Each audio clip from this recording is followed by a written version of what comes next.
सभी को। तो आज हम देखेंगे पार्ट 5, 25 बोल का। पार्ट 5 मतलब पांचवा बोल।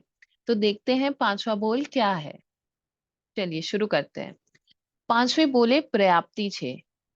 आहार पर्याप्ति, शरीर पर्याप्ति, इंद्रिय पर्याप्ति, श्वासोच्छ्वास पर्याप्ति, भाषा पर्याप्ति और मन पर्याप्ति। अब इसका आधार क्या है, पांचवा बोल कहाँ से लिया गया है? ये लिया गया है भगवती सूत्र के शतक 3 उद्देशक 1। इसका एक और आधार है प्रज्ञापना सूत्र के 28वें पद में। ओके, तो अब देखते हैं कि हमारी पर्याप्ति क्या होती है। ठीक है, तो पांचवें बोल में पर्याप्ति क्या होती है देखते हैं। तो पर्याप्ति क्या होती है? पर्याप्ति परिणमन करने की शक्ति को पर्याप्ति कहते हैं, यानी ग्रहण करने की शक्ति को, हम क्या क्या चीजें ले सकते हैं उसकी शक्ति को क्या कहते हैं? पर्याप्ति कहते हैं। वह शक्ति विशेष की पूर्णता जिससे जीव पुद्गल को ग्रहण करके उन्हें आहार, शरीर, इंद्रिय आदि रूपों में परिणत करता है, उसे पर्याप्ति कहते हैं। अर्थात कोई जीव फॉर एग्जाम्पल गर्भ में आया, कोई जीव गर्भ में आया यानी माँ के पेट में आया, तो उसमें क्या होगी? उसको पर्याप्तियां पूरी करनी पड़ेगी, तभी वो पर्याप्त जीव कहलाएगा। तो वो आहार, शरीर, इंद्रियादि जो रूप है उनको परिणमन करना यानी पूरा करना पर्याप्ति कहलाता है। अब आहार पर्याप्ति क्या है? आहार के पुद्गलों को ग्रहण करके खल व रस के रूप में परिणत करना जीव की शक्ति विशेष को आहार पर्याप्ति कहते हैं। यानी जो रस और जो आहार उसने लिया है उसको पुद्गलों को ग्रहण करके उसको किसमें? रस के रूप में परिणत करना आहार पर्याप्ति कहलाता है। ठीक है, दूसरा बोल दे। दूसरा, शरीर पर्याप्ति।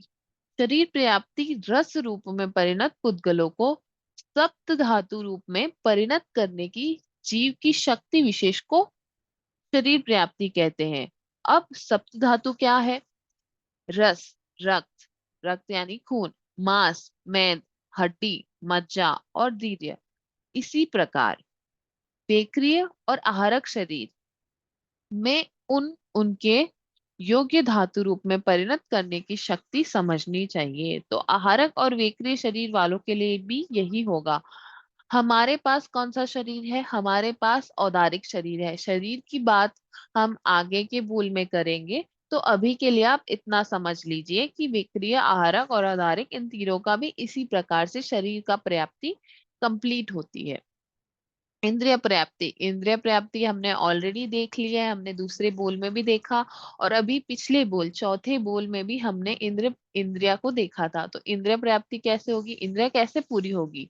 शरीर पर्याप्ति द्वारा परिणत सप्त धातुओं, सप्त धातु यानी 7 धातु, जो पिछले शरीर पर्याप्ति में मैंने आपको 7 धातु बताए थे, रस, खून, मांस आदि, वही से कान, नाक, नासिका आदि इंद्रियों का निर्माण कर रहे हैं।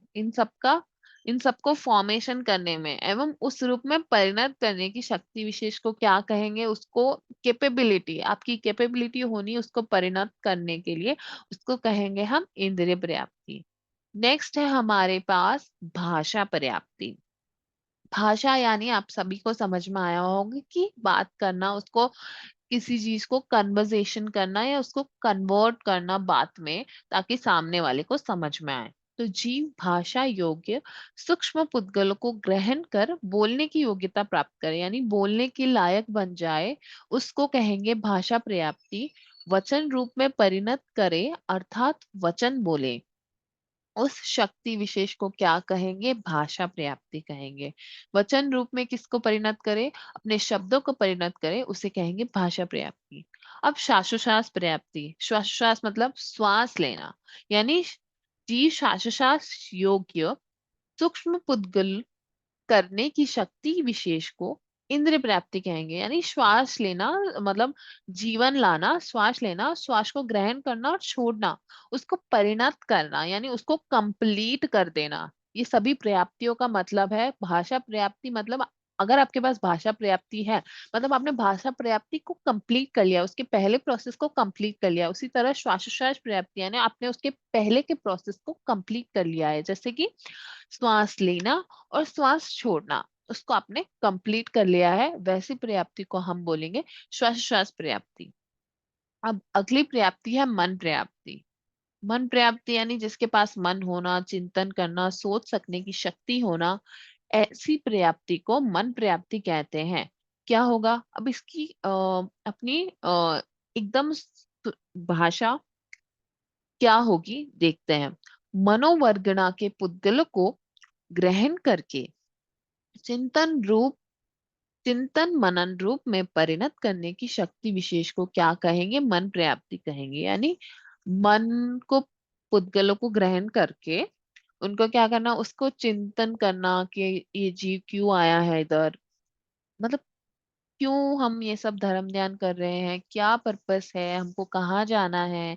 इस तरह से जब हमारा चिंतन चलता है, यानी हमारा थॉट प्रोसेस चलता है, उस शक्ति विशेष को हम क्या कहेंगे, यानी उस एनर्जी को हम कहेंगे मन पर्याप्ति। तो आपको सभी को ये बोल पांचवा बोल समझ में आया होगा। पांचवा बोले पर्याप्ति छे।